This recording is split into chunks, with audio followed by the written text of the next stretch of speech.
더 늦기 전에 무릎이라도 꿇어야 해. 이영화가 떨리는 손으로 고강수의 소매를 붙잡았습니다. 무슨 낯으로 그 아이 앞에 서요. 7살짜리를 그 한바집에 혼자 두고 온 사람이. 이영화의 목소리가 잘게 부서졌습니다. 그래도 알려야지. 그 아이가 평생 자기를 버린 게 누군지도 모른 채 늙어가게 둘 거요? 같은 시각 강연자는 서랍 속 낡은 목걸이를 꺼내 들고 손을 멈췄습니다. 어플 화면 속 펜던트와 똑같은 모양이었습니다. 가슴 한복판이 까닭없이 서늘해졌습니다. 50년을 묻어둔 어떤 문이 이 밤 조용히 흔들리기 시작한 것은 무슨 까닭일까요? 이영화는 며칠째 같은 말만 입속에서 굴렸습니다.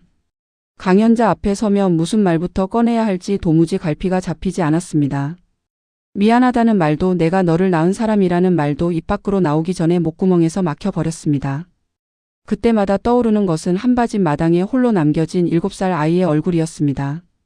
데리러 가겠다던 약속을 끝내 지키지 못한 그날의 제가 50년이 지난 지금도 어깨를 짓눌렀습니다.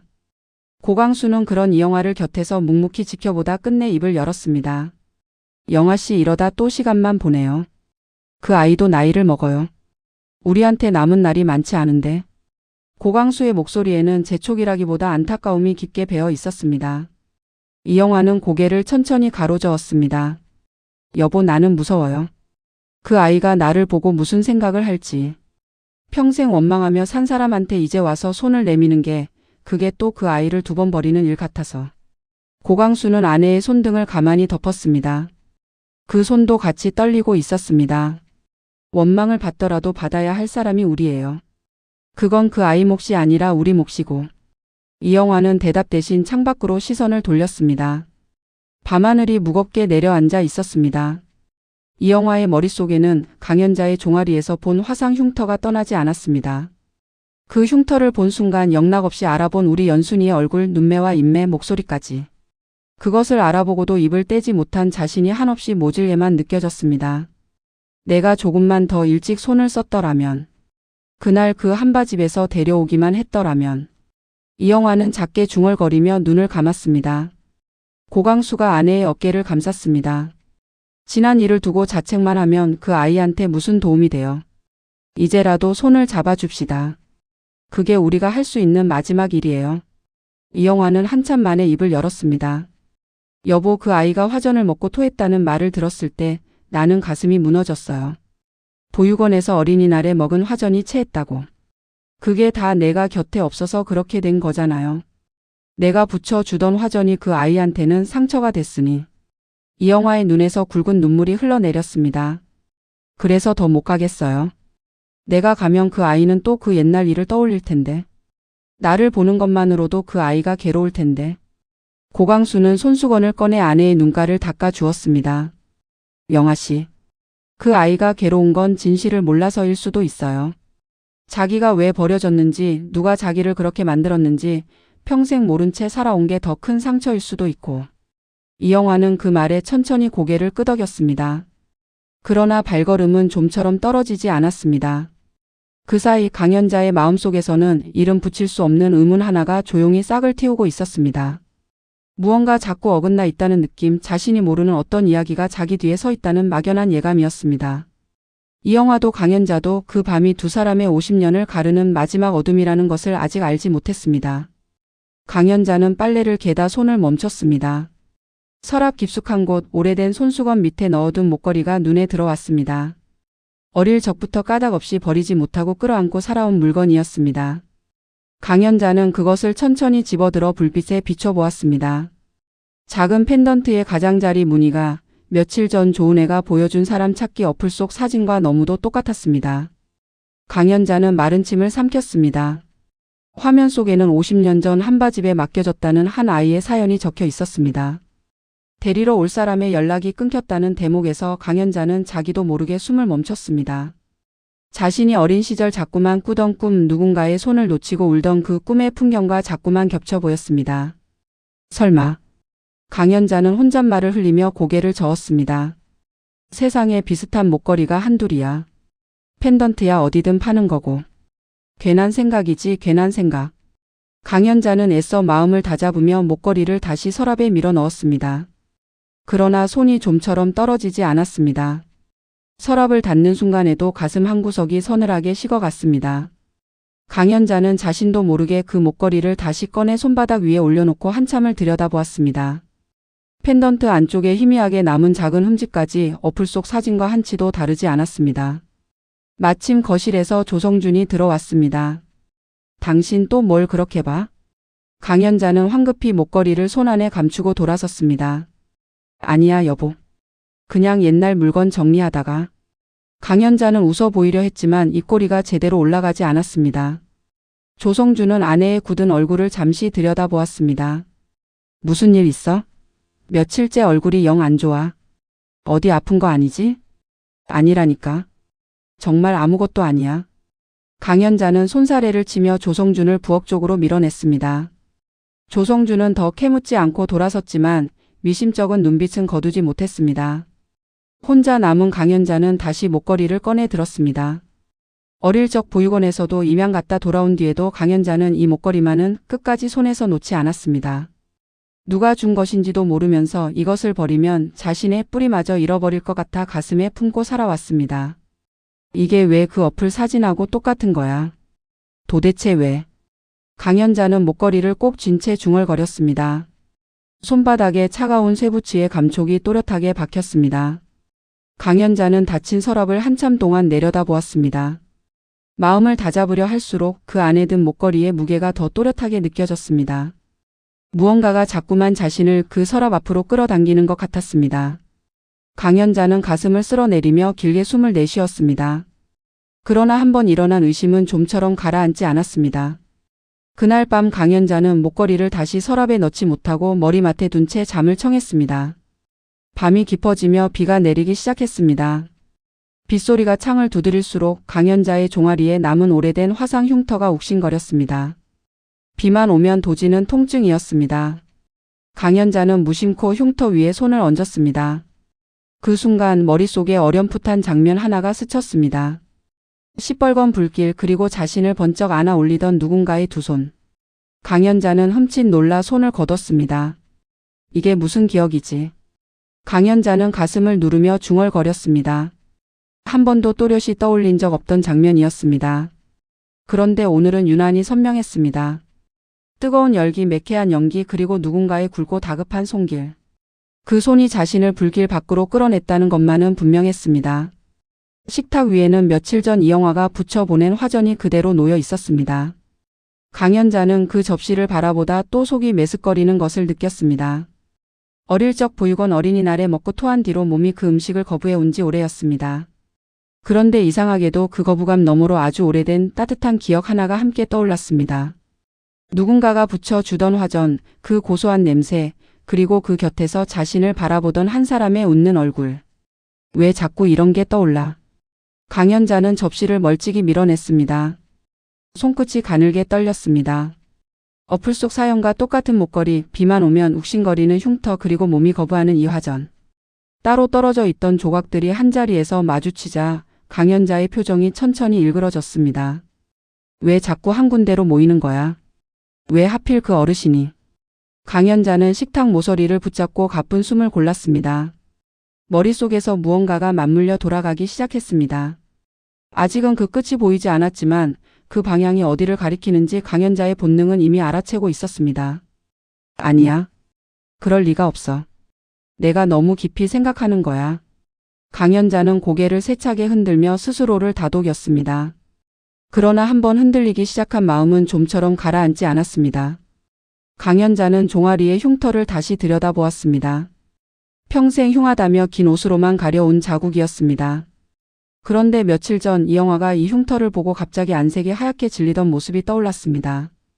그때는 그저 흉터가 보기 흉해서 그런가 보다 했는데 지금 와서 생각하니 그 표정은 단순한 놀람이 아니었습니다. 그 어르신이 왜 그렇게 놀랐을까? 내 다리를 보고 왜 그렇게? 강연자의 머릿속이 점점 더 어지러워졌습니다. 하나의 의문이 풀리기는커녕 또 다른 의문을 불러왔습니다. 빗소리가 점점 커졌습니다.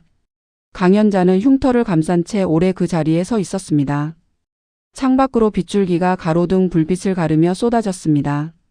강연자는 그 빗줄기를 바라보며 50년 전 한바집 처마 밑으로 떨어지던 빗소리를 떠올렸습니다. 어쩌면 그날도 이렇게 비가 내렸을지 모른다는 생각이 까닭없이 가슴을 저몄습니다. 잠을 이루지 못한 강연자는 결국 다시 휴대폰을 들었습니다. 조은혜가 보여줬던 그 어플 게시글을 한자 한자 다시 읽어 내려갔습니다. 한바집에 맡겨졌다가 데리러 올 사람의 연락이 끊겼다는 대목, 그 아이가 7살이었다는 대목, 그리고 50년이라는 숫자. 강연자는 화면을 넘기던 손가락을 멈췄습니다. 7살 50년. 그 숫자들이 그대로 자신의 이야기였습니다. 강연자는 떨리는 손으로 자신의 가장 오래된 기억을 더듬기 시작했습니다. 흙바닥이 깔린 넓은 마당, 인부들의 밥을 짓던 가마솥, 그리고 자기를 두고 어디론가 사라진 어른의 뒷모습. 며칠을 그 자리에서 어머니를 기다리며 울던 어린아이의 마음이 50년의 세월을 건너 고스란히 되살아났습니다. 엄마 어디 갔어? 나 여기 있는데. 강연자는 자기도 모르게 어린 시절의 울먹임을 입 밖으로 흘렸습니다. 그러고는 화들짝 놀라 입을 막았습니다. 그게 나였어. 그 글 속의 아이가 나였어. 강연자의 입술이 새파랗게 질렸습니다. 흩어져 있던 조각들이 하나의 그림으로 맞춰지는 순간이었습니다. 똑같은 목걸이도 불길 속에 두 손도 거부하던 화전도 모두 한 사람을 가리키고 있었습니다. 그리고 그 글을 올린 사람이 누구인지 강연자는 이미 알고 있었습니다. 강연자는 휴대폰을 떨어뜨릴 뻔하다 가까스로 붙잡았습니다. 온몸이 잘게 떨렸습니다. 믿고 싶지 않았지만 마음 깊은 곳에서는 이미 모든 것을 알아버린 뒤였습니다. 자신을 어르신이라 부르게 한 그 사람, 화전을 붙여들고 정을 나누던 그 사람, 자신의 다리 흉터를 보고 안색이 변하던 그 사람. 어머니. 끝내 강연자의 입에서 그 한마디가 새어나왔습니다. 50년 동안 부르지 못한 말이었습니다. 그 말을 내뱉는 순간 강연자는 자기 목소리에 스스로 놀라 입을 막았습니다. 눈에서 뜨거운 것이 차올랐습니다. 그토록 찾아 헤매던 어머니가, 그토록 원망하던 그 사람이 어쩌면 바로 곁에 있었다는 사실이 한꺼번에 밀려들었습니다. 강연자는 어린 시절 보육원에서 매일 밤 빌던 기도를 떠올렸습니다. 엄마가 데리러 오게 해달라고, 단 한 번만이라도 엄마 얼굴을 보게 해달라고. 그 기도는 끝내 응답받지 못했고 강연자는 어른이 되어서야 그 기도를 가슴 깊이 묻어버렸습니다. 그런데 그 어머니가 50년이 지나 화전을 붙여들고 자기 집 마당까지 찾아왔던 것입니다. 이렇게 가까이 있었으면서. 그동안 어디 있었어? 왜 이제야? 강연자는 두 손으로 얼굴을 감싼 채 어깨를 들썩였습니다. 강연자는 어둠 속에서 무릎을 끌어안고 오래 흐느꼈습니다. 반가움인지 서러움인지 원망인지 그 마음을 강연자 자신도 분간할 수 없었습니다. 창밖의 비는 어느새 그쳐 있었습니다. 동이 터오는 창가에 강연자의 그림자가 길게 드리워졌습니다. 새벽이 밝아올 무렵 강연자는 마침내 모든 것을 또렷이 깨달았습니다.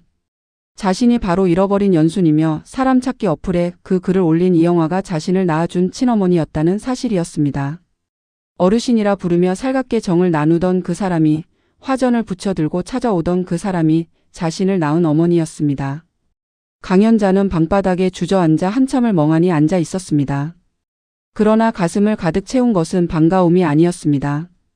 깨달음과 동시에 더 먼저 밀려든 것은 7살의 자신을 한바집에 홀로 두고 떠난 그날의 공포였습니다.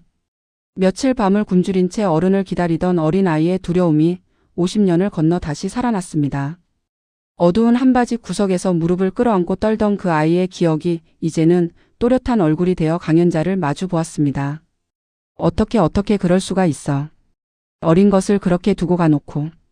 강연자의 목소리가 차갑게 식어갔습니다.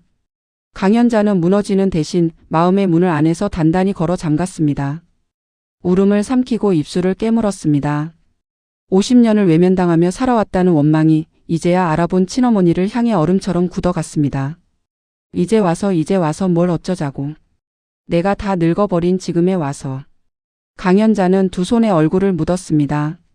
그리워하면서도 미워했고 미워하면서도 그리워했던 마음이 한꺼번에 엉켰습니다. 어린 시절 내내 어머니를 기다렸던 마음과 끝내 오지 않은 어머니를 원망했던 마음이 한가슴 안에서 부딪혔습니다. 그 엉킨 마음은 결국 차가운 원망으로 굳어졌습니다.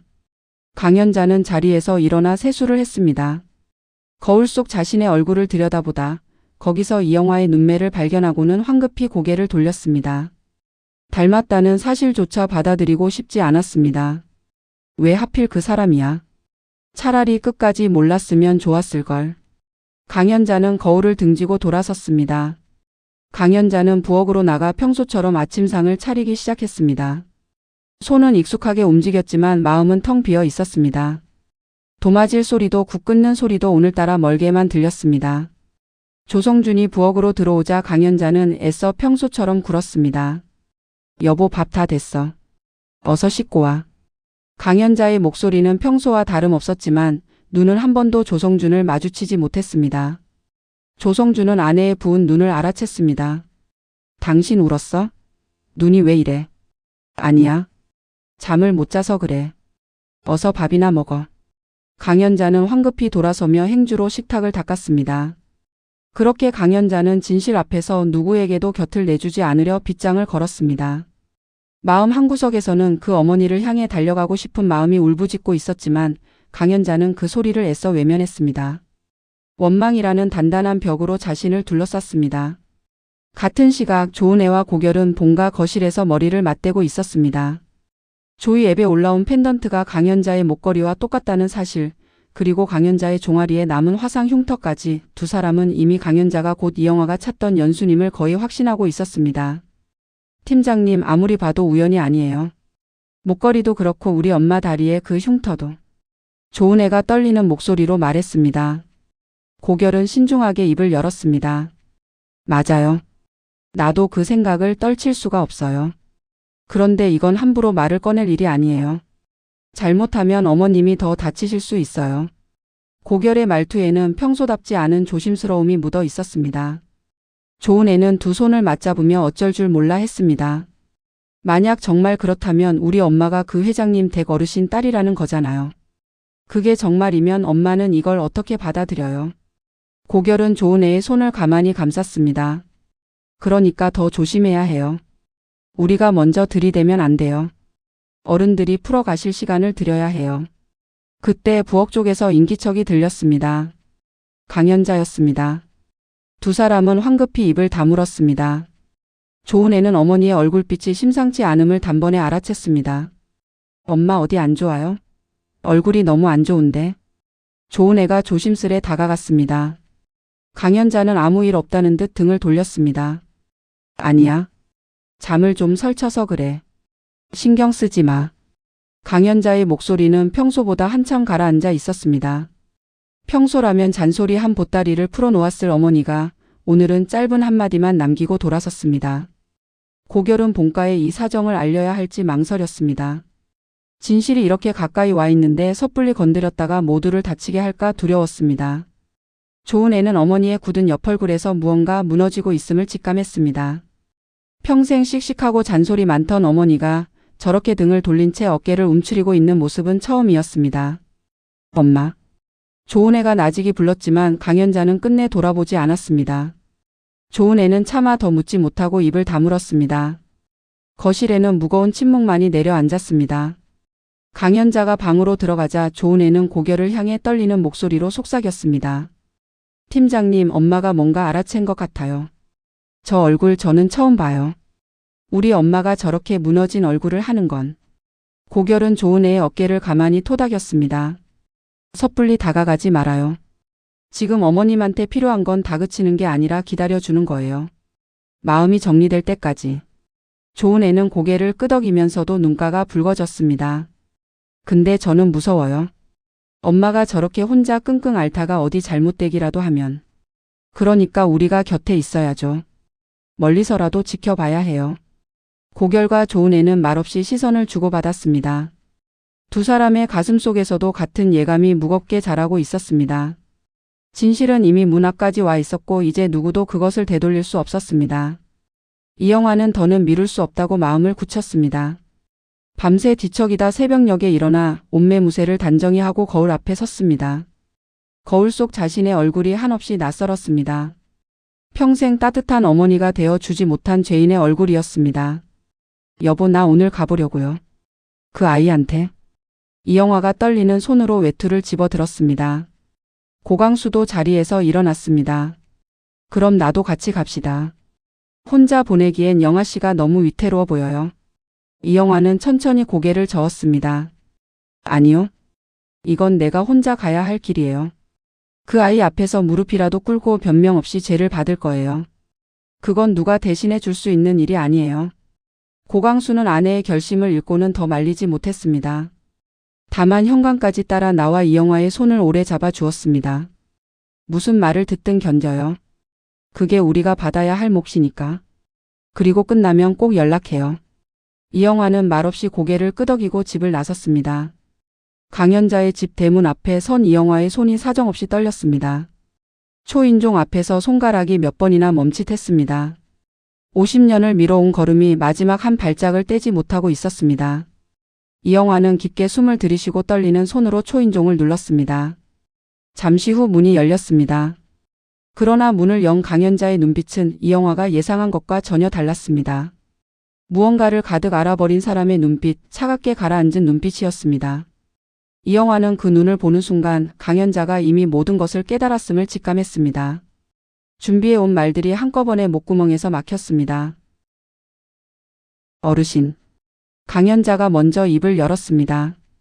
그 한마디에 담긴 거리감이 이영화의 가슴을 베었습니다.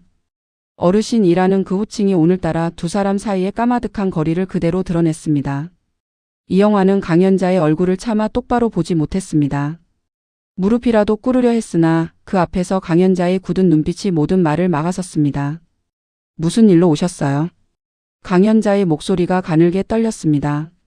분노와 슬픔이 뒤엉킨 떨림이었습니다. 이영화는 입을 열려다 또 닫았습니다. 준비해온 모든 말이 강연자의 그 눈빛 앞에서 무너졌습니다. 자신이 무슨 말을 한들 저 아이가 평생 견뎌온 세월을 어떻게 위로할 수 있을지 도무지 가늠이 서지 않았습니다. 두 사람 사이에 무거운 침묵이 내려앉았습니다. 대문을 사이에 두고 마주선 두 사람은 한참 동안 아무 말도 하지 못했습니다. 봄바람이 두 사람 사이를 스산하게 지나갔습니다. 강연자의 손이 문고리를 꽉 쥐었습니다. 이영화의 손은 빈 허공을 더듬다 힘없이 떨어졌습니다. 50년을 건너 마주선 두 사람은 서로를 알아보고도 한 걸음을 좁히지 못했습니다. 강연자는 문틈으로 이영화를 바라보았습니다. 가슴 속에서 50년 묵은 무언가가 끌어올랐습니다. 무슨 일로 오셨어요? 강연자의 목소리는 얼음장처럼 차가웠습니다. 이영화는 입술을 때려다 말고 천천히 고개를 숙였습니다. 할 말이 있어서 왔어요. 늦었지만 꼭 해야 할 말이. 할 말이요. 강연자가 짧게 내뱉었습니다. 그러고는 끝내 참아온 말들을 토해내듯 쏟아냈습니다. 7살이었어요. 그 한바진 마당에 며칠을 굶었는지 아세요? 인부들이 던져주는 식은 밥덩이를 주워 먹으면서 엄마가 올 거라고 곧 데리러 올 거라고 그 말만 믿고 기다렸어요. 강연자의 눈에서 눈물이 뚝뚝 떨어졌습니다. 밤이 오면 무서워서 솥단지 뒤에 숨었어요. 그 밤이 얼마나 길었는지 아세요? 그렇게 며칠을 기다려도 아무도 안 왔어요. 아무도. 이영화는 한마디 변명도 하지 못한 채 그 자리에 그대로 무너져 내렸습니다. 두 무릎이 차가운 시멘트 바닥에 닿았습니다. 미안해요. 정말 미안해요. 그날 사정이 있어서 아니 변명하지 않을게요. 다 내 잘못이에요. 다. 이영화는 두 손을 모으고 고개를 떨궜습니다. 강연자는 더는 참지 못하고 말을 이었습니다. 밤마다 어머니가 데리러 오는 꿈을 꿨어요. 아침에 눈을 뜨면 또 빈 천장만 보이고 그렇게 수천 번을 속고 나서야 기다리는 걸 그만뒀어요. 7살짜리가요. 강연자의 눈에서 굵은 눈물이 쏟아졌습니다. 강연자는 그런 이영화를 내려다보며 더 차갑게 굳었습니다. 이제 와서 미안하다는 말 한마디로 뭐가 달라지는데요. 그 50년을 어떻게 돌려받아요? 어떻게요? 강연자의 목소리가 격해졌습니다. 입양 갔다가 파양당해서 돌아왔을 때도 누구 하나 나를 데리러 오지 않았어요. 그때도 아무도. 나는 그게 내가 못나서 사랑받을 자격이 없어서 그런 줄 알고 평생을 살았어요. 그런데 이제 와서 어머니가 따로 있었다고요? 이영화는 그 말에 가슴이 찢어지는 듯 고개를 떨궜습니다. 그래요. 다 내 잘못이에요. 자네가 무슨 말을 해도 다 받을게요. 받긴 뭘 받아요. 그 세월을 누가 돌려줄 수 있는데요. 강연자는 더 듣고 있을 수 없다는 듯 고개를 돌렸습니다. 돌아가세요. 다시는 오지 마세요. 강연자는 끝내 문을 닫아 걸었습니다. 쾅 하는 소리가 골목에 울렸습니다. 이영화는 닫힌 문 앞에 무릎을 꿇은 채 한참을 일어서지 못했습니다. 차가운 시멘트 바닥에 한기가 무릎을 타고 올라왔지만 이영화는 일어설 생각을 하지 못했습니다. 문 안쪽에서도 강연자가 등을 기댄 채 소리 죽여 울고 있었습니다. 얇은 문 하나를 사이에 두고 두 사람은 각자의 자리에서 무너졌습니다. 그 문 하나가 50년의 거리만큼이나 멀게 느껴졌습니다. 한편 회사 근처 외진 카페에서는 정동팔이 서건식을 마주 앉혀두고 능글맞은 웃음을 흘리고 있었습니다. 탁자 위에는 식어버린 커피 두 잔이 놓여 있었습니다. 자네 내가 입만 뻥끗하면 어떻게 되는지 알지? 강수그룹 비서실장이 옛날에 콩밥 먹은 정과자라는 거 회장이 알면 어떨 것 같아? 정동팔이 손가락으로 탁자를 톡톡 두드렸습니다. 서건식은 평정을 유지하려 애썼지만 손등에 핏줄이 곤두섰습니다. 그만 돌아가요. 더는 할 얘기 없습니다. 서건식은 자리에서 일어서려 했습니다. 그러나 정동팔의 다음 말이 그의 발을 묶었습니다. 할 얘기가 없다. 같은 방에서 5년을 부대낀 사이에 이렇게 매정해도 되나. 정동팔은 의자를 끌어당기며 목소리를 낮췄습니다. 내가 그 어린 것을 보육원에 갖다 맡긴 사람이야. 그 한바집에서 빚쟁이들 피해서 야반도주할 때 거추장스러운 그 계집애를 떼어놓은 게 바로 나라고. 회장이 그렇게 애타게 찾는 그 딸내미를 말이야. 그 말에 서건식의 얼굴이 새파랗게 질렸습니다. 뭐라고요? 당신이 그 아이를 이제야 귀가 트이나? 그러니까 입막음 값을 제대로 쳐달라는 거 아닌가. 큰 거 한 장. 그 정도는 줘야 내가 입을 다물지. 정동팔의 눈빛이 칼날처럼 번뜩였습니다. 서건식은 끓어오르는 분노를 억누르지 못하고 끝내 이름을 내뱉었습니다. 정동팔. 당신이 사람이야? 어린 것을 그렇게 버려놓고 그걸 또 돈벌이로 쓰겠다는 거야? 사람? 나는 진작에 사람 아니었어. 자네라고 다를 것 같아? 정동팔은 비릿하게 웃으며 자리에서 일어났습니다. 잘 생각해봐. 시간 많이 안 줘. 정동팔이 카페 문을 밀고 나가는 동안 서건식은 손가락 하나 까딱하지 못했습니다. 그 어린 것을 그렇게 떼어놓고도 사람이라고. 서건식은 두 손으로 얼굴을 쓸어내렸습니다. 회장이 그토록 오랜 세월 찾아 헤맨 딸의 행방을 이 추악한 사내가 쥐고 있었다는 사실이 믿기지 않았습니다. 게다가 그 사내가 자신의 묻어둔 과거까지 빌미로 잡고 흔드는 형국이었습니다.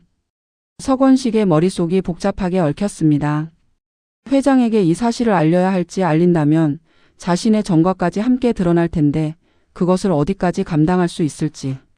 가족 앞에서 회사 앞에서 무너질 자신의 모습이 눈앞에 어른거렸습니다. 정동팔이 떠난 자리에서 서건식은 한참을 그대로 앉아 있었습니다. 식어버린 커피잔만 손에 쥔 채 창밖으로 흘러가는 사람들을 멍하니 바라보았습니다. 진실의 또 다른 조각이 그의 손안에서 위태롭게 흔들리고 있었습니다. 이 비밀이 세상에 드러나는 날 두 집안이 어떻게 될지 서건식은 가늠조차 할 수 없었습니다. 그러나 한 가지만은 분명했습니다. 더는 이 일을 혼자 덮어둘 수 없다는 것이었습니다. 같은 시각 강수토권 본부장실에서는 고민호가 한지훈을 앞에 두고 서류를 책상에 내려놓았습니다. 한지훈 씨, 누가 시켰는지 말해. 조은혜 씨 노트북에 손댄 거 혼자 한 짓이 아니잖아. 고민호의 목소리는 낮게 가라앉아 있었습니다. 압수한 USB가 책상 위에 놓여 있었습니다. 그 안에는 이 팀의 조의 자료가 고스란히 담겨 있었습니다. 한지훈은 고개를 떨군 채 입을 다물었습니다.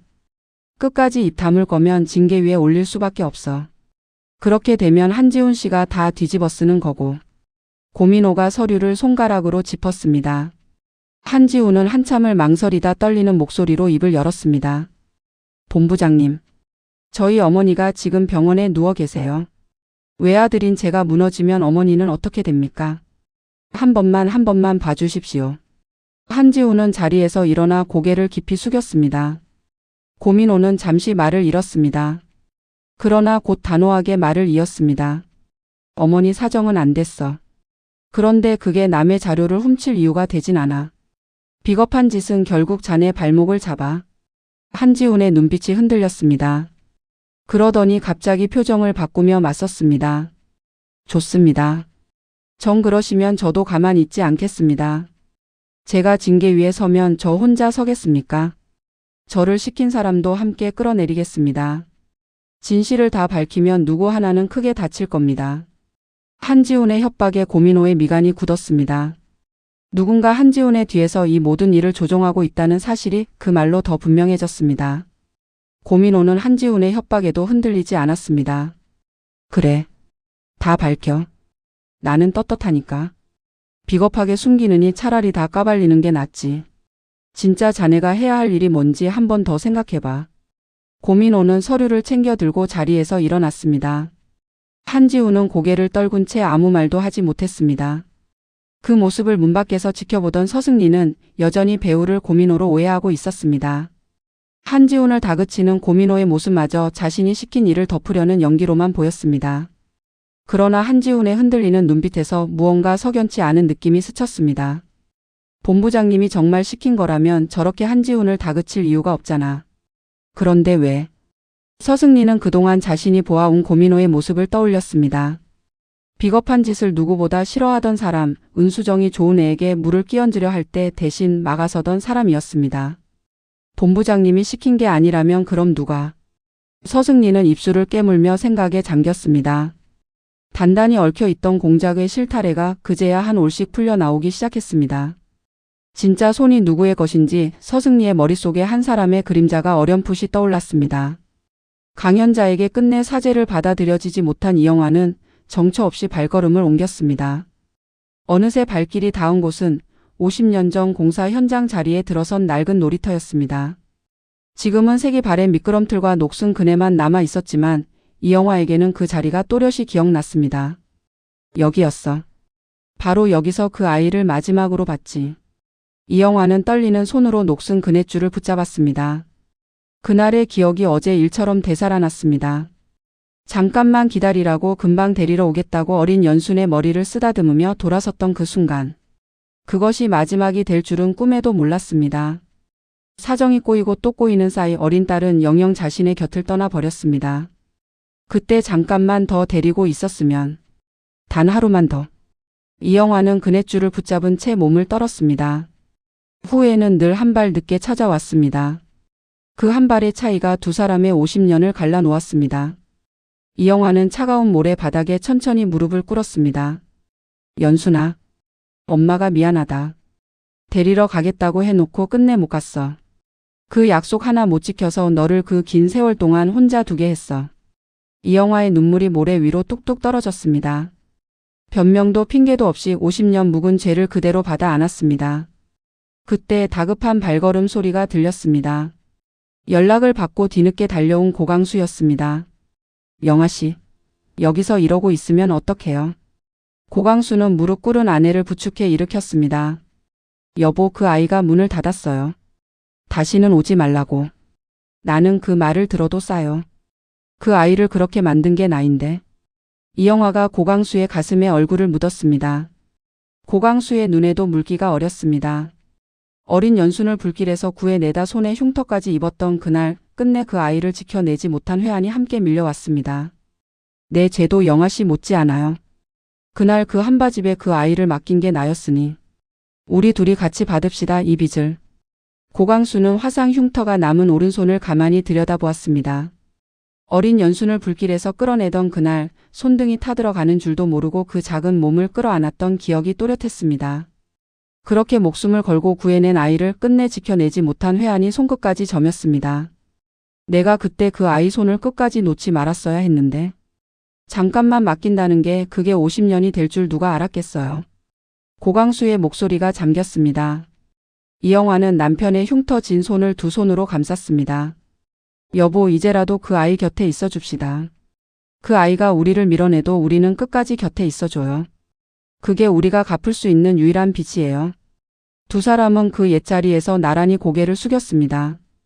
50년 세월의 빚 앞에 두 노인은 한참을 그렇게 서 있었습니다. 빛바랜 놀이터 위로 저무는 해가 길게 그림자를 드리웠습니다. 강연자는 다다껏 마음속에서 홀로 무너지고 있었습니다. 이영화를 돌려보낸 그날 밤 강연자는 방 안에 틀어박혀 누구도 들이지 않았습니다. 불도 켜지 않은 방에서 강연자는 무릎을 끌어안고 앉아 있었습니다. 미워했습니다. 평생을 외면당했다는 원망으로 어머니를 미워했습니다. 그런데 그 미움의 밑바닥에는 그만큼 깊은 그리움이 깔려 있었습니다. 단 한 번만이라도 어머니 품에 안기고 싶었던 어린 마음이 50년 동안 한 번도 식지 않고 거기 있었습니다. 그 두 마음이 한꺼번에 터져 나왔습니다. 엄마가 밉다고 그렇게 미운데 왜 이렇게 보고 싶은 거야? 왜? 강연자는 두 손에 얼굴을 묻고 흐느꼈습니다. 강연자는 어둠 속에서 그 두 마음 사이를 오갔습니다. 어머니를 떠올리면 따뜻한 무언가가 가슴을 채웠다가 곧이어 그 긴 외로움의 세월이 그 온기를 차갑게 식혔습니다. 그때 방문이 조용히 열렸습니다. 조성준이었습니다. 조성준은 아무 말 없이 다가와 강연자의 곁에 앉았습니다. 그러고는 떨고 있는 아내의 손을 가만히 잡았습니다. 여보, 무슨 일인지 다 말 안 해도 돼. 그런데 혼자 짊어지지는 마. 그건 안 돼. 조성준의 목소리는 한없이 따뜻했습니다. 강연자는 그제야 둑이 무너지듯 울음을 터뜨렸습니다. 여보, 나 엄마를 찾았어. 평생 찾던 우리 엄마를. 그런데 그 사람이 나를 그렇게 버린 사람이었어. 어떻게 해야 해? 나 어떻게 해야 하는 거야? 조성준은 흠칫 놀랐지만 곧 아내를 끌어안았습니다. 그랬구나. 그동안 혼자 그걸 안고 있었구나. 얼마나 힘들었어. 조성준은 강연자의 등을 천천히 쓸어내렸습니다. 당신이 어떤 결정을 하든 나는 당신 편이야. 미워하고 싶으면 미워해도 되고 용서하고 싶으면 용서해도 돼. 다 당신 마음이야. 다만 혼자만 아파하지는 마. 조성준의 따뜻한 말에 강연자의 울음이 더 깊어졌습니다. 여보, 나는 평생 내가 버려진 게 내 탓인 줄 알았어. 내가 못나서 사랑받을 만한 아이가 아니어서 그런 줄 알았어. 그래서 자식들한테는 더 매달렸나 봐. 버림받는 게 어떤 건지 아니까. 강연자는 흐느끼며 가슴을 쳤습니다. 그런데 이제 와서 어머니가 나타나니까 어떻게 해야 할지 모르겠어. 반가운 건지 미운 건지. 달려가서 안기고 싶다가도 그 긴 세월이 떠오르면 또 발이 안 떨어져. 조성준은 아내의 머리를 가슴에 묻고 천천히 쓸어내렸습니다. 그 두 마음이 다 진짜야. 어느 하나가 틀린 게 아니야. 천천히 가도 돼. 누구도 당신을 재촉할 권리는 없어. 강연자는 남편의 품에서 처음으로 어린아이처럼 흐느꼈습니다. 50년을 꾹꾹 눌러온 울음이 그제야 둑을 넘어 쏟아졌습니다. 조성준은 아내가 울음을 그칠 때까지 묵묵히 그 곁을 지켰습니다. 어둠이 짙게 내린 방 안에 두 사람의 그림자가 하나로 포개졌습니다. 이튿날 조은혜는 어머니 곁에 조심스레 다가가 앉았습니다. 강연자는 창가에 멍하니 앉아 빈 마당을 내려다보고 있었습니다. 조은혜는 한참을 망설이다 입을 열었습니다. 엄마, 저 그 어플에 글 올린 어르신 말이에요. 그분이 어떤 마음으로 딸을 찾고 있었는지 제가 들은 게 있어요. 강연자의 어깨가 미세하게 굳었습니다. 그분이요, 딸 다리에 화상 흉터가 있다는 걸 알면서도 그걸 차마 어플에 적지 못했대요. 그 흉터 생각만 하면 너무 끔찍해서 도저히 글로 옮길 수가 없었다고. 조은혜의 목소리가 가늘게 떨렸습니다. 그런데 엄마, 그분이 딸을 알아본 건 다른 게 아니었어요. 목걸이 하나였대요. 딸이 평생 품고 다닌 그 목걸이 하나로 단번에 알아봤다고. 강연자의 눈이 흔들렸습니다. 무릎 위에 올려둔 손이 가늘게 떨리기 시작했습니다. 자신이 평생 흉하다며 가려온 그 흉터를 그 사람은 차마 글로도 옮기지 못했다는 것이었습니다. 그 흉터가 그 사람에게는 평생의 통증이었던 것입니다. 흉터는 차마 못 적으면서 목걸이 하나로 단번에 알아봤다고? 강연자가 나직이 되물었습니다. 네, 50년이 지났는데도 한눈에 알아봤대요. 눈매도 입매도 목소리까지 그대로였다고. 조은혜는 어머니의 손등에 가만히 자기 손을 포겠습니다. 강연자의 굳었던 마음이 그 말 한마디에 처음으로 흔들렸습니다. 흉터를 차마 글로 옮기지 못했다는 것은 그 흉터가 그 사람에게도 평생의 아픔이었다는 뜻이었습니다. 자신만 아팠던 게 아니었다는 사실이 강연자의 단단한 원망에 작은 틈을 냈습니다. 강연자는 한참 동안 말이 없었습니다. 그러더니 나직이 입을 열었습니다. 은혜야, 엄마는 평생 그 사람을 원망하면서 살았어. 나를 버린 사람이라고. 그런데 이제 와서 그 사람이 나만큼 아팠다고 하면 엄마는 그 원망을 어디다 둬야 해. 강연자의 목소리가 잠겼습니다. 조은혜는 어머니의 어깨에 가만히 머리를 기댔습니다. 엄마 원망은 그냥 둬도 돼요. 억지로 없애려고 안 해도 돼요. 그냥 엄마가 너무 오래 혼자 아팠으니까 이제 그 짐을 조금 나눠 들었으면 좋겠어요. 저랑 아빠랑 우리 가족이랑. 강연자의 눈에서 눈물이 한 줄기 흘러내렸습니다. 평생 자식들에게 짐이 될까봐 속내를 감추고 살아온 어머니였습니다. 그런 어머니에게 딸이 먼저 손을 내밀고 있었습니다. 엄마, 저는 엄마한테 어떻게 하라고 안 할 거예요. 그냥 엄마 곁에 있을게요. 엄마가 어떤 마음이든. 좋은 애는 어머니를 재촉하지 않았습니다. 그저 곁을 지키며 강연자의 떨리는 손을 오래 잡아 주었습니다. 강연자는 그 손을 뿌리치지 않았습니다. 오히려 딸의 손을 마주 잡았습니다. 창밖으로 햇살이 천천히 마당을 적셨습니다. 굳게 닫혀 있던 강연자의 마음에 그렇게 햇살 한 줄기가 스며들었습니다. 오후가 되자 고결이 강연자를 찾아왔습니다. 고결은 평소보다 더 조심스러운 걸음으로 다가와 강연자의 맞은편에 앉았습니다. 말수가 적은 고결이었지만 오늘은 무언가 꼭 전하고 싶은 것이 있는 듯 했습니다. 강연자에게 고결은 단순한 세입자도 예비 사위만도 아니었습니다. 어딘가 자신과 닮은 상처를 품은 사람, 그래서 더 마음이 가는 청년이었습니다. 어머님. 고결이 나직이 불렀습니다. 강연자는 천천히 고개를 들었습니다. 저도 한 번 부모를 잃은 사람이에요. 어릴 적 친아버지를 여의고 한동안 말을 잃을 만큼 힘들었어요. 그런데 다시 가족을 만났어요. 할아버지가, 그리고 지금의 가족이 저를 다시 일으켜 세워줬어요. 고결의 목소리는 차분했지만 그 안에는 깊은 진심이 담겨 있었습니다. 그래서 저는 알아요. 누군가를 미워하는 마음도 사실은 그 사람을 그만큼 사랑했기 때문에 생기는 거라는 걸. 미움은 그리움에서 나오는 거예요. 그 말에 강연자의 눈가가 젖어들었습니다. 미움은 그리움에서 나온다는 말이 가슴 깊이 박혔습니다. 자신이 그토록 미워했던 것은 그만큼 어머니를 그리워했기 때문이었습니다. 팀장님은 어떻게 그 마음을 견뎠어요? 원망하는 마음을. 강연자가 떨리는 목소리로 물었습니다. 견딘 게 아니라 받아들였어요. 미워해도 된다고. 다만 그 미움 때문에 곁에 있는 사람까지 밀어내지는 말자고. 그렇게 마음을 먹으니까 조금씩 숨이 쉬어지더라고요. 고결이 옅게 웃었습니다. 어머님. 그 어르신이 어머님을 찾으려고 얼마나 애쓰셨는지 저는 곁에서 봤어요. 사람 찾기 어플에 글을 올리고 매일같이 그 화면을 들여다보고. 흉터 이야기는 차마 못 적으면서도 끝내 포기하지 않으셨어요. 고결의 목소리가 차분하게 이어졌습니다. 그건 죄책감 때문만은 아니었어요. 어머님을 정말 보고 싶어 하셨거든요. 단 한 번만이라도 다시 만나고 싶다고. 강연자는 고개를 숙인 채 그 말을 들었습니다. 어깨가 가늘게 떨렸습니다. 정말요? 그 사람이 정말 그랬어요. 네, 제가 봤어요. 고결이 고개를 끄덕였습니다. 고결과 좋은 애가 양옆에서 조심스레 다리를 놓는 사이 강연자는 닫아 걸었던 마음의 문을 아주 조금 열어두기로 했습니다. 활짝 여는 것은 아니었지만 빗장 하나를 풀어두는 정도였습니다. 고마워요, 팀장님. 은혜도. 강연자가 처음으로 옅은 미소를 지었습니다. 팀장님 말을 듣고 보니 내가 그동안 너무 내 상처만 끌어안고 있었나 싶네요.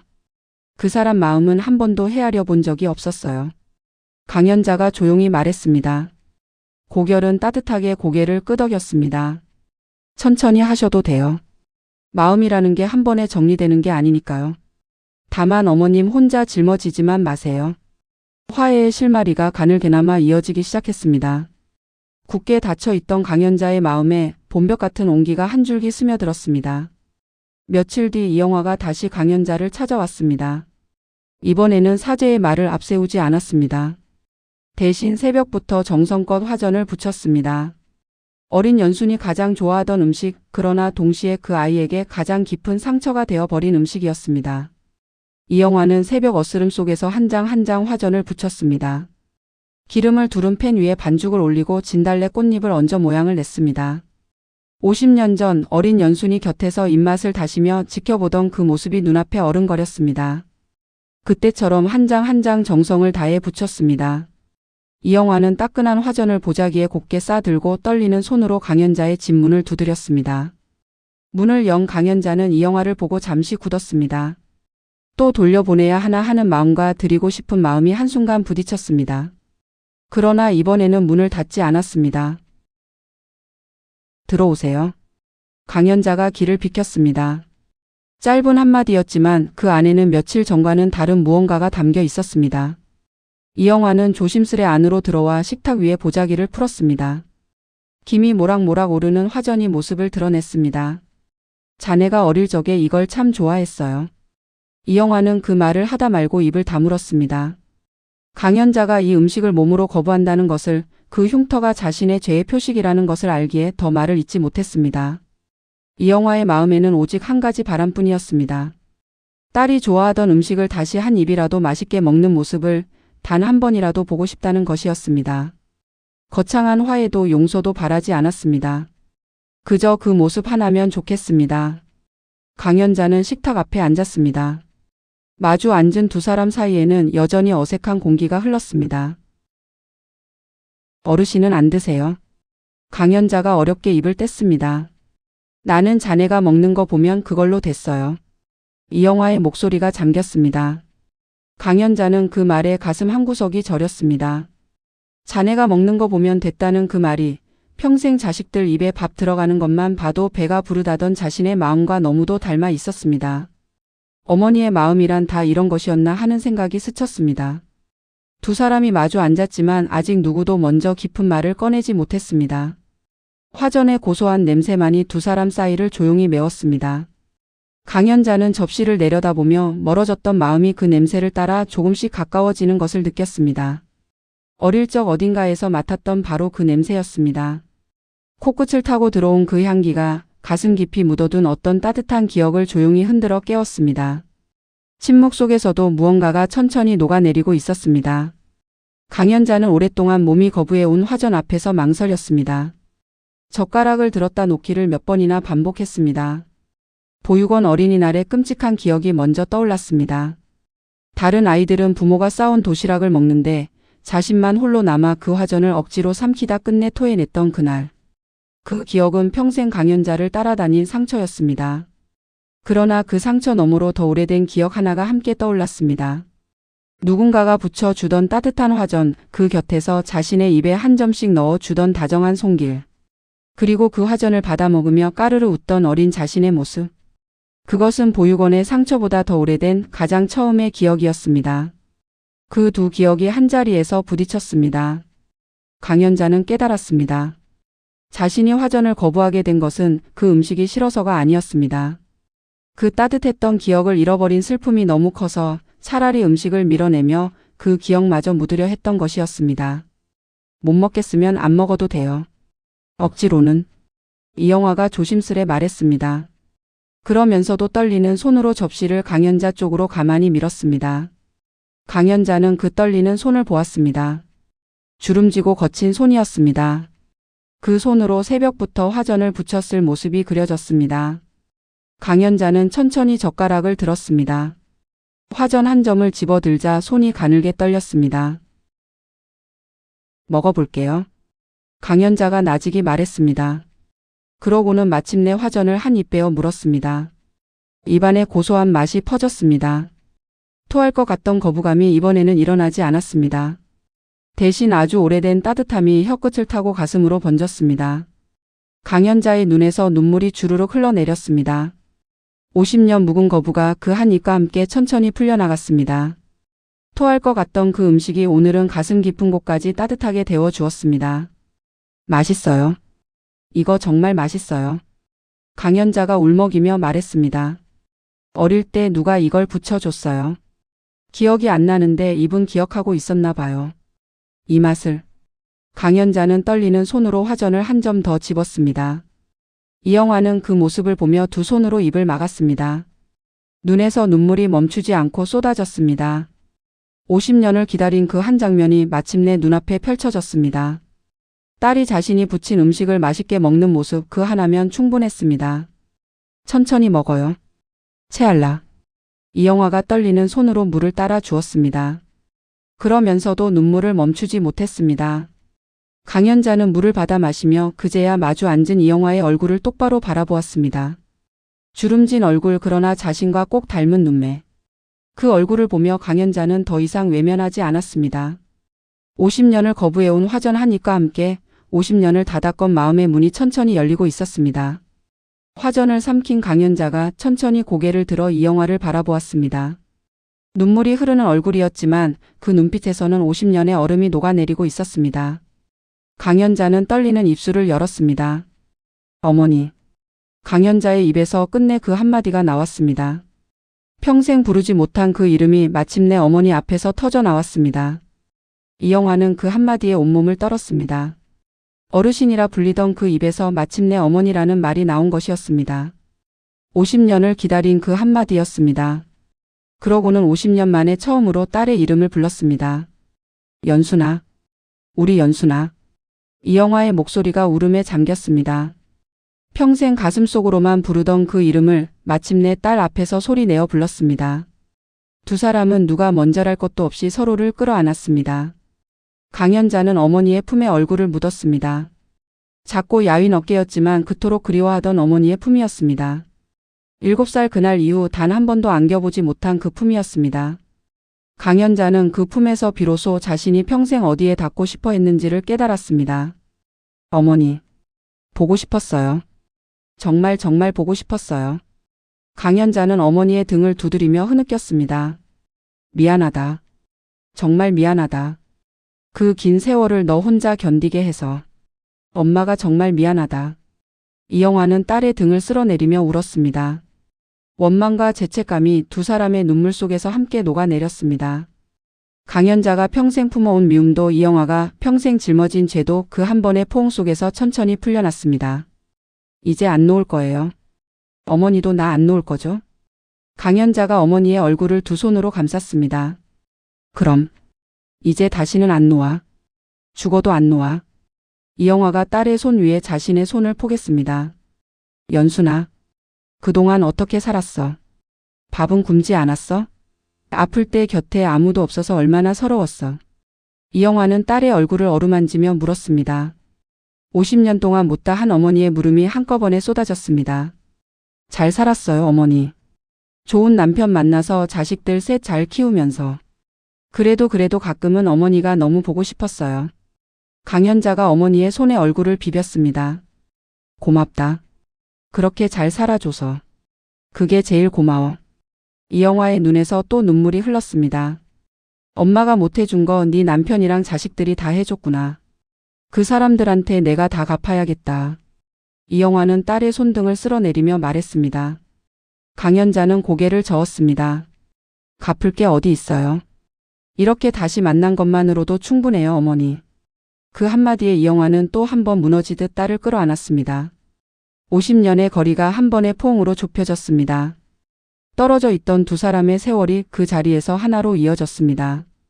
창으로 들어온 봄볕이 끌어안은 두 사람을 따뜻하게 감쌌습니다. 화해의 소식을 전해 들은 고강수가 한달음에 달려왔습니다. 대문을 들어서는 고강수의 눈에는 이미 물기가 어려 있었습니다. 평생 가슴에 품어온 빚을 오늘에야 조금 내려놓을 수 있을 것 같았습니다. 연순아. 고강수가 떨리는 목소리로 강연자를 불렀습니다. 강연자는 어색한 듯 고개를 숙였지만 고강수는 사돈이 아닌 딸로 강연자를 맞이했습니다. 화상 흉터가 남은 오른손으로 강연자의 손을 가만히 감쌌습니다. 이 손으로 널 불길에서 끌어냈었지. 그런데 끝내 지켜주질 못했어. 미안하다. 이 늙은이를 용서해라. 고강수의 눈에서 눈물이 흘렀습니다. 강연자는 고개를 저었습니다. 아니에요. 그 손이 저를 살려주신 손이잖아요. 고맙습니다. 정말 고맙습니다. 강연자가 고강수의 흉터진 손을 두 손으로 감쌌습니다. 조성준과 자식들도 하나둘 둘러 앉았습니다. 조은혜는 어머니 곁에서 눈물을 훔쳤고 고결은 그 곁을 묵묵히 지켰습니다. 조은영과 조은님도 영문을 알고는 함께 눈시울을 붉혔습니다. 평생 외할머니 이야기만 나오면 거부하던 어머니가 마침내 그 어머니를 찾았다는 사실에 자식들은 가슴이 벅찼습니다. 엄마 정말 잘 됐어요. 이제 외할머니도 생기고. 조은혜가 강연자의 손을 잡고 활짝 웃었습니다. 흩어져 있던 두 집안이 그제야 한자리에 모였습니다. 고결과 조은혜의 인연으로 이어졌던 두 집안이 이제는 더 깊은 핏줄로 묶이게 됐습니다.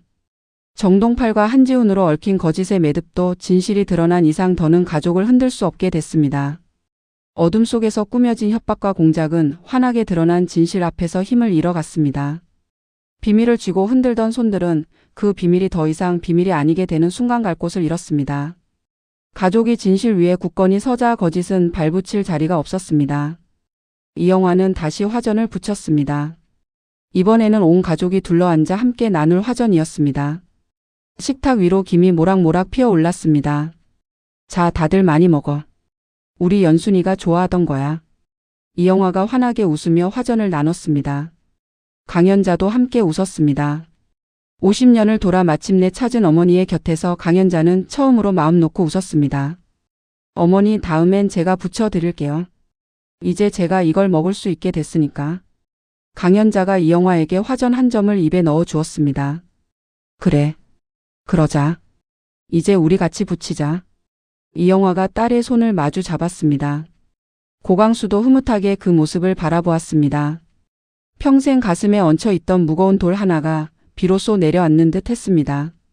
두 집안이 진짜 가족으로 묶이며 함께 부친 화전을 나누는 식탁 위로 오랜만에 웃음이 환하게 번졌습니다.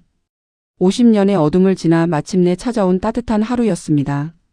지금까지 예상 스토리를 함께 보셨는데요. 지금부터는 원래 방영분에서 일어난 일들이 어떤 의미를 품고 있는지, 그리고 다음 회에 어떤 일이 벌어질 수 있는지를 차분히 짚어보겠습니다. 직전 회에서 강연자와 이영화가 마주 앉고도 서로 진실을 말하지 못한 장면을 중심으로 그동안 차곡차곡 깔려온 단서들을 인물들의 관계를 따라가며 하나씩 풀어가겠습니다. 누가 무엇을 알고 누가 아직 모르는지 그 어긋난 자리를 잘 따라가시면 이번 이야기가 훨씬 또렷하게 보이실 거예요. 직전 회에서 가장 마음에 남는 장면은 강연자가 김밥통을 들고 이영화를 찾아가 마주 앉은 대목입니다. 이영화는 속으로 연순아, 나야, 네 엄마야 하고 애타게 외치면서도 끝내 그 말을 입 밖으로 내지 못했습니다. 같은 식탁에 앉은 두 사람 사이에 50년의 거리가 그대로 놓여 있었던 것이지요. 이 장면이 더 아프게 다가오는 까닭이 있습니다. 이영화는 그 바로 전회의 강연자의 종아리에 남은 화상 흉터를 보고 다른 무엇도 확인할 필요 없이 단번에 딸을 알아봤습니다. 눈매도 입매도 목소리까지 영락없는 연순이었다고 가슴을 쳤습니다. 그러니까 이영화는 이미 모든 것을 알아버린 사람입니다. 그런데도 입을 떼지 못합니다. 죄가 너무 커서 차마 딸의 얼굴을 똑바로 쳐다볼 수가 없기 때문이지요. 반대로 강연자는 아직 아무것도 모릅니다. 자신이 위로하러 찾아온 그 노인이 자신을 낳은 어머니라는 사실을 강연자는 상상조차 하지 못합니다. 한쪽은 다 알면서 말하지 못하고 다른 한쪽은 전혀 모른 채 정성껏 위로하고 있는 것입니다. 이 어긋난 인지의 간격이 직전 회 전체를 팽팽하게 끌고 가는 힘입니다. 강연자가 그 자리에서 담담히 풀어놓은 이야기도 그냥 흘려들을 수 없습니다. 어릴 적 가장 좋아하던 화전을 엄마가 자신을 버리고 떠난 뒤로는 못 먹게 됐다고 했습니다. 7살에 팔 잡힌다며 자신을 버린 그 엄마는 마음속에서 이미 죽은 사람이라고까지 말했습니다.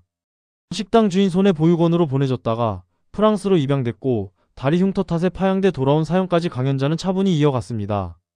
정작 그 이야기를 듣는 사람이 자신의 친어머니라는 것은 꿈에도 모른 채 말이지요. 이 말을 면전에서 고스란히 들어야 했던 이영화의 심정이 어땠을지요. 결국 이영화는 더 견디지 못하고 자리에서 일어서고 맙니다. 다음 회에는 이렇게 막혀버린 두 사람의 거리가 어떤 계기로든 한 번 더 흔들릴 가능성이 높습니다. 강연자가 풀어놓은 사연 하나하나가 이영화에게는 평생의 죄를 다시 확인하는 일이었고 그만큼 이영화가 진실을 더 미루기도 어려워졌기 때문입니다. 화전이라는 음식이 두 사람을 갈라놓은 상처이자 동시에 다시 있는 끈이 될 수 있다는 점도 눈여겨봐 둘만한 대목입니다. 강연자가 거부하는 그 음식이 사실은 어머니가 붙여주던 가장 따뜻한 기억과 맞닿아 있기 때문이지요. 강연자라는 인물의 상처는 하루아침에 생긴 것이 아닙니다. 그동안 줄거리가 천천히 쌓아온 것이지요. 강연자는 어린 시절 어머니와 헤어진 트라우마를 안고 살아왔습니다. 자식 일로 마음이 무너질 때마다 놀이터에 홀로 남겨졌던 그 옛 기억이 거듭 되살아났습니다. 며느리 천지선이 빛나의 양육권을 포기하려 할 때도 강연자는 자신의 버림받은 상처까지 꺼내며 매달렸습니다. 버림받는다는 것이 어떤 것인지 강연자는 누구보다 잘 알기 때문입니다. 화전 이야기는 그 상처의 핵심을 보여줍니다. 강연자는 보육원 어린이날에 화전을 먹고 토한 뒤로 몸이 그 음식을 거부하게 됐다고 했습니다. 그런데 공교롭게도 이영화는 그 화전을 직접 부쳐 강연자의 집에 다녀간 적이 있습니다. 어린 연순이 가장 좋아하던 음식을 어머니는 여전히 부치고 있었던 것이지요. 같은 음식이 한 사람에게는 사랑의 표현이고 다른 한 사람에게는 깊은 상처가 되어 있는 이 어긋남이 두 사람의 50년을 압축해서 보여줍니다. 강연자가 이영화의 친딸이라는 사실은 사실 오래전부터 차곡차곡 단서가 쌓여온 일입니다. 강연자가 평생 품고 다닌 목걸이의 펜던트, 등록된 생일과 실제 생일이 다르다는 단서, 그리고 종아리의 화상 흉터까지 하나하나 맞아떨어졌습니다. 결정적으로 유전자 검사 결과가 강연자가 이영화의 잃어버린 딸임을 확인해 주었지요. 다만 그 결과를 처음 손에 쥔 사람은 고대치와 은수정이었고 두 사람은 강연자가 신우이가 된다는 사실에 경악하며 진실을 덮으려 했습니다. 그 바람에 정작 어머니와 딸 본인은 한참 뒤에야 진실의 문턱에 다다르게 된 것입니다. 이렇게 보면 강연자의 상처는 단순한 과거의 기억이 아니라 지금 이 순간에도 풀려가는 중인 살아있는 매듭입니다. 강연자가 어머니라는 존재를 마음속에서 죽은 사람으로 묻어둔 것은 그만큼 상처가 컸기 때문입니다. 살아있는 사람을 죽은 셈 치는 것은 더 이상 기다리지 않기 위한 마지막 방어막이었던 셈이지요. 그러나 미움이 그렇게 깊다는 것은 뒤집어 보면 그리움 또한 그만큼 깊다는 뜻이기도 합니다. 정말 아무렇지 않은 사람이라면 굳이 마음속에서 죽였다고까지 말할 필요도 없었을 테니까요. 조성준도 직전 회에서 그렇게 말했습니다. 증오가 큰 만큼 그리움도 그만큼 클 거라고요. 강연자를 가장 오래 곁에서 지켜본 남편의 말이기에 이 한마디에는 무게가 실려 있습니다. 그래서 다음 회에는 강연자의 단단한 원망에 누군가의 말 한마디나 작은 계기로 작은 틈이 생길 가능성이 있습니다.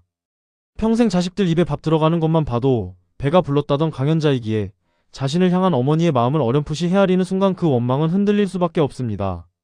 그 틈이 벌어지는 방향이 앞으로의 이야기를 좌우하게 될 것입니다. 직전 회에서 조성준의 역할이 부쩍 무거워졌습니다. 점심을 먹으러 온 조은혜에게서 이영화가 강연자의 다리 흉터를 보고 단번에 알아본 모양이라는 이야기를 듣고는 조성준은 도무지 믿기지 않아 합니다. 그러면서도 그래도 만나야 한다고 자신이 먼저 강연자에게 운을 떼어 마음을 조금이라도 누그러뜨린 다음 이영화가 직접 말하도록 하자고 정리합니다. 강연자의 상처를 가장 가까이서 지켜본 사람이 조성준이기에 그가 다리를 놓는 역할을 맡게 된 것은 자연스러운 흐름입니다. 조은혜와 고결도 이미 알고 있습니다. 두 사람은 조이앱에 올라온 목걸이가 강연자의 것과 똑같다는 사실로 강연자가 이영화의 잃어버린 딸 연수님을 짐작하고 있었습니다. 직전 회에서 두 사람은 결국 예감이 맞았다며 좀처럼 실감을 못합니다. 조은혜는 그럼 자신과 고결이 사촌이 되는 것 아니냐며 혼자 지레 짐작하고 화들짝 놀라기도 했지요. 다만 여기에는 안심해도 될 단서가 이미 깔려 있습니다. 고결은 이영화 고광수와 피가 섞이지 않은 양손주이기 때문입니다. 직전 회 마지막에 고결이 조은혜에게 자신이 입양된 아이라는 사실과 친아버지 한순철의 사진을 꺼내 보인 것도 바로 이 지점과 맞물려 있습니다. 두 사람의 인연이 혈연으로 막히지 않는다는 것을 이야기가 조용히 일러주고 있는 셈이지요. 다만 두 사람은 이영화가 직접 밝히겠다며 시간을 청한 뜻을 존중해 섣불리 나서지 않고 우선 강연자의 마음부터 누그러뜨리자고 머리를 맞댑니다. 여기서 중요한 것은 진실을 아는 사람과 모르는 사람이 명확히 갈려있다는 점입니다. 강연자 본인만 모르고 그 주변의 조성준과 자식들 그리고 고시 집안 사람들은 알고 있습니다. 이렇게 한 사람만 진실의 바깥에 있는 구도에서는 결국 그 한 사람에게 진실이 어떻게 전해지느냐가 관건이 됩니다. 너무 갑작스럽게 전해지면 강연자가 다시 마음의 문을 닫아걸 수 있고 너무 늦어지면 이영화의 몸과 마음이 먼저 무너질 수 있기 때문입니다. 전하는 방식과 속도가 그만큼 조심스러울 수밖에 없는 것이지요. 그래서 다음 회에는 조성준이나 조은혜, 고결이 조심스럽게 강연자의 마음을 여는 쪽으로 움직일 가능성이 높습니다. 정면으로 들이대기보다 어머니가 받을 충격을 줄이려는 우회로를 택할 공산이 큽니다. 흉터를 참아 글로도 적지 못한 이영화의 마음이라든가 목걸이 하나로 단번에 딸을 알아본 사연 같은 것을 먼저 흘려 강연자가 스스로 마음을 돌리도록 돕는 방향이 한 가지 길이 될 수 있습니다. 고광수라는 인물을 빼놓고는 이 이야기를 풀 수 없습니다. 고광수는 50년 전 어린 연순을 불길에서 구해내다 오른손에 깊은 화상 흉터를 입은 사람입니다. 강연자의 종아리 흉터와 고광수의 손 흉터는 같은 화재에서 비롯된 한 쌍의 표식입니다. 그렇게 목숨을 걸고 구해낸 아이를 끝내 지켜내지 못하고 잃어버린 이를 고광수는 평생의 빚으로 안고 살아왔습니다. 직전 회에서 고광수는 그 빚을 조금씩 내려놓으려 합니다. 강연자가 김밥통을 들고 찾아오자 한사코 돌려보내려는 은수정을 막고 직접 안으로 들였습니다. 그러고는 딸이 코앞에 왔다는 사실에 어쩔 줄 몰라 하는 이영화를 다독이며 이제 어디로도 안 사라지니 무리하지 말고 천천히 서로 마음을 열 시간을 가지라고 일렀습니다. 자신은 시한부 판정을 받은 몸입니다. 남은 날이 많지 않다는 것을 알기에 고광수에게는 이 화해가 더없이 절박한 숙제입니다. 흥미로운 것은 같은 시각 고대치와 은수정은 정반대로 움직였다는 점입니다. 고대치는 은수정에게 전화를 걸어 두 사람 사이에 끼어 앉아 철저히 감시하라 지시했고 은수정은 표정 관리가 안 된다며 곤혹스러워했습니다. 한쪽에서는 회장 부부가 어떻게든 모녀를 이어주려 하고 다른 한쪽에서는 사장 부부가 그 만남을 떼어놓으려 하는 것이지요. 같은 진실을 두고도 사람마다 이렇게 정반대의 방향으로 움직입니다. 진실이 드러나면 재산 분배의 셈이 달라지고 매제가 될 조성준에게도 몫이 생길까 전전긍긍하는 고대치의 속내가 그 바탕에 깔려 있습니다. 고광수는 서건식을 찾아와서도 같은 마음을 드러냈습니다. 그토록 애타게 찾던 그 아이를 찾았다고 바로 눈앞에 두고도 못 알아보고 먼 데서만 헤맸다고 털어놓았지요. 그러면서 저쪽은 아직 모르니 당분간 모르는 척해달라 당부했습니다. 오랜 세월 딸의 행방을 캐온 사람이 서건식이었으니 고광수가 그에게 먼저 털어놓은 것은 자연스러운 일입니다. 이렇게 진실을 아는 사람의 범위가 한 사람씩 넓어지고 있다는 점이 중요합니다. 비밀이 한 명씩 새어나갈 때마다 강연자만 모르는 그 공백은 점점 더 위태로워집니다. 그래서 다음 회에는 고광수가 자신의 시간이 얼마 남지 않았다는 절박함 때문에 화해를 더 적극적으로 밀어붙이려 할 가능성이 있습니다. 다만 이 영화가 직접 밝히겠다며 청한 시간과 고광수의 조급함이 부딪힐 여지도 함께 남아 있습니다. 누가 먼저 어떤 방식으로 진실을 꺼내느냐를 두고 두 노인의 마음이 엇갈릴 수도 있는 것이지요. 밝은 화해의 줄기 뒤에는 어두운 협박의 줄기가 나란히 흐르고 있습니다. 그 중심에 정동팔과 서건식이 있습니다. 정동팔은 과거 한바집을 운영하던 사람으로 데리러 올 사람의 연락이 끊기자 어린 연순을 거추장스럽다며 보육원에 맡긴 장본인입니다. 강연자가 겪은 모든 비극의 첫 단추를 깬 사람이 바로 정동팔인 셈이지요. 그런데 이 정동팔이 연순에 관한 정보를 미끼로 서건식에게 접근했습니다. 정동팔은 서건식의 옛 동거인으로 같은 방에서 5년을 부대낀 사이입니다. 출소한 지 한 달밖에 안 된 처지에 옛 인연의 약점을 쥐고 돈을 뜯어내려는 것이지요. 직전 회에서는 정보로는 더 받아낼 게 없자 본색을 드러내며 흥정을 걸었습니다. 큰돈 한 장만 마련하면 서건식이 정과자라는 사실과 둘이 같은 방을 쓴 동기였다는 사실을 평생 입막음해 주겠다는 협박이었습니다. 살기가 어린 서건식의 눈빛을 보고도 사람도 죽이겠다는 둥, 처음이 어렵지 처음도 아니면 어려울 것 없다는 둥 위협을 보태고는 안 나오면 그 길로 강수그룹에 쳐들어가겠다고 으름장을 놓았습니다. 서건식은 강수그룹 회장의 오른팔로 철두철미한 완벽주의자입니다. 그런 사람이 숨겨둔 과거 하나로 흔들리고 있습니다.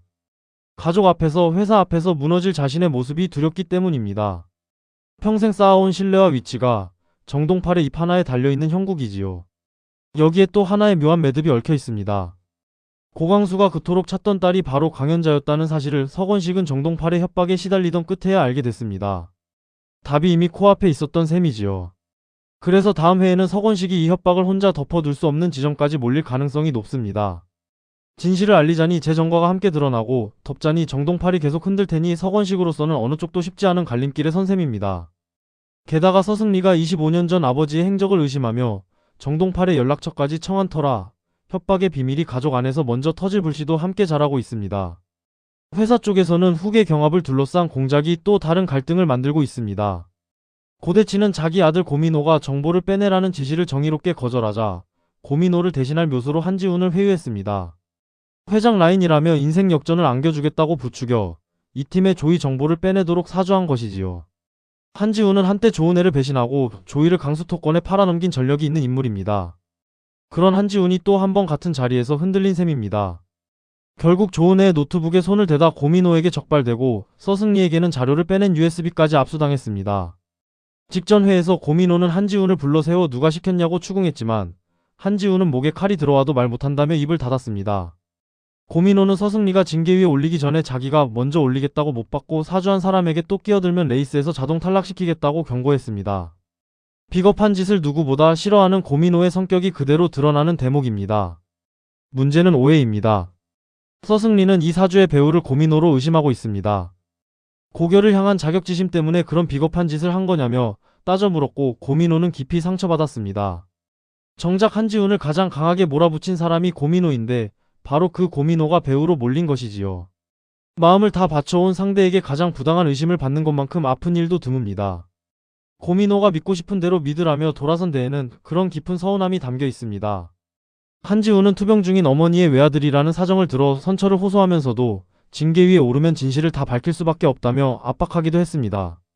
사정은 딱하지만 남의 자료를 훔친 일이 정당해지는 것은 아니지요. 그래서 다음 회에는 이 오해의 실타래가 풀리는 쪽으로 움직일 가능성이 있습니다. 진짜 배우가 고대치라는 사실에 누군가 한 걸음 더 다가서거나 한지훈이 끝내 입을 여는 계기가 마련될 수 있습니다. 오해가 풀리는 순간 고민호와 서승리의 관계도 한 번 더 출렁이게 될 것입니다. 직전 회는 두 갈래의 이야기가 나란히 달린 한 회였습니다. 한쪽에서는 어머니와 딸이 마주 앉고도 진실을 말하지 못한 채 마음만 졸였고 다른 한쪽에서는 정동팔의 협박과 후계 공작이 가족들을 흔들었습니다. 진실을 아는 사람은 늘어가는데 정작 강연자 본인만 모르는 이 어긋남이 앞으로의 긴장을 끌고 가는 핵심입니다. 그리고 그 긴장은 강연자가 진실을 마주하는 순간 한꺼번에 터질 수밖에 없습니다. 화해의 빛과 협박의 어둠이 어떻게 부딪히고 풀려갈지, 그리고 50년을 돌아온 모녀가 끝내 서로의 이름을 부르게 될지 다음 회를 차분히 기다려보겠습니다. 오늘 해석에서 가장 마음에 남는 건 마주 앉고도 이름을 부르지 못한 이영화와 강연자의 거리였습니다. 화전이라는 음식 하나가 상처이자 끈이 될 수 있다는 점도요. 다음 회에는 조성준과 자식들이 놓는 다리가 강연자의 다친 마음을 어떻게 열어갈지, 그리고 정동팔의 협박이 어디로 번질지 함께 지켜봐 주세요. 다음 이야기로 또 찾아오겠습니다.